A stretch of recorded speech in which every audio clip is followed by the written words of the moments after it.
Hi, this is Jessica Summer, and I am going to be reading a few excerpts from my episodic novel, Bound by Fate. Extract 1, Episode 3. Sioux history is complicated, and it's unclear when and where the shape-shifting started. None of the legends accounted for when the first Sioux started turning into wolves or who they were, though they did know it happened more frequently when the Sioux were attacked and persecuted. It seemed to be linked to the land itself and the ancestors that lived and died there, so that the pack stayed and protected what was theirs, their land, their tribe, their people. But somewhere in the 20th century, some of that magic had started to bleed and die out, and all the supernaturalism seemed to morph from norm to unique to legend, and then finally myth. With no threat, there was no need for a protector, and wolves stopped forming, and the ones that were already wolves stopped shifting until there were no more wolves left. There hadn't been a wolf, even in legend, for at least 70 years, and the younger generation hadn't even believed in the natural or ancestral power that enabled the shapeshifters when Tane first shifted. It was why Tane was the original alpha of the millennium. Extract 2, Episode 8. She hadn't even thought about the dance, and she realized that she probably should have.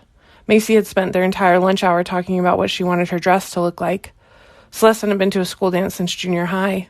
People didn't really go to the dances alone anymore now that they were in high school. They went with dates. So she figured she'd spend the night with Coda having a movie marathon and gorging on popcorn. "Will you be my date?" he asked, managing to pull off a fairly casual vibe about the whole thing. She suddenly felt like she might throw up. His date? To homecoming? Okay, no big deal. She tried to talk herself down. It was just a very cute boy wanting her to be his date. No big deal. Oh crap, what about Macy? How was she going to tell Macy that he asked her? She'll probably rip my face off. And what about Coda? Oh frack, Dakota! What will Coda think? What will Coda say? Am I even allowed to date boys? I mean, Dakota's been waiting for me for years. But it's not like he can take me to homecoming. But that also doesn't mean he wants some random boy to. Should I even go? She had worked her nerve up to telling him no, and she looked up at him and saw how he looked nervous for the first time, and her heart did a little lurch. It felt like it ripped in half a little bit, and the Coda part of her heart separated from the part that made her feel young and free and a little stupid, a little immature. And leading with that part of her heart, she answered quickly, "Yes." Extract 3, Episode 9. Coda had been trying to replace the carburetor in the Toyota he'd been working on for the last hour, but he hadn't made any progress on it. He usually would have finished by now, but he was so distracted by thoughts of Celeste that he couldn't focus on anything. He'd only come down to the shop to try to take his mind off things. He should have gone to sleep over an hour ago, but even trying would have been pointless. He'd never have been able to rest while thoughts of her bombarded him relentlessly. He just couldn't figure out why she had avoided him today. In her entire life, she'd never done that. She'd never brushed him off with bogus excuses and then just avoided contact. Never. Was it just a teenage girl thing? Had he gotten off exceptionally easy these last few years where she'd never acted like a rebellious teen, pushing back and wanting space, and now she was catching up? Was she mad at him? Had he done something? That thought hurt, but it wouldn't have surprised him, except Celeste almost always told him immediately why he'd upset her.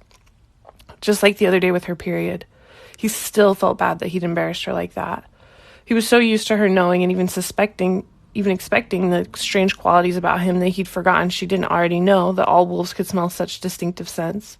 It really wasn't a big deal, but he should have known it would embarrass her, and he hadn't meant to do that, especially when she'd already had a crappy day. Celeste was the best thing he had in his life. He never wanted to be the thing to add to her burdens, like how he'd noticed a growing tension between her parents for the last few months, but Celeste hadn't even seemed to notice that her mom was working longer hours, so he was not going to be the one to point it out and add stress to her life.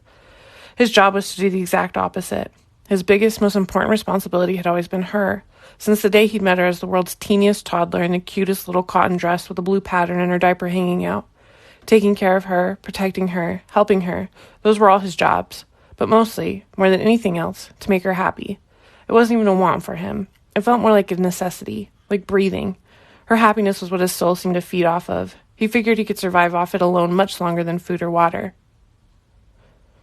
To read the full book, please download the Saga Fiction app from the Google Play Store and App Store.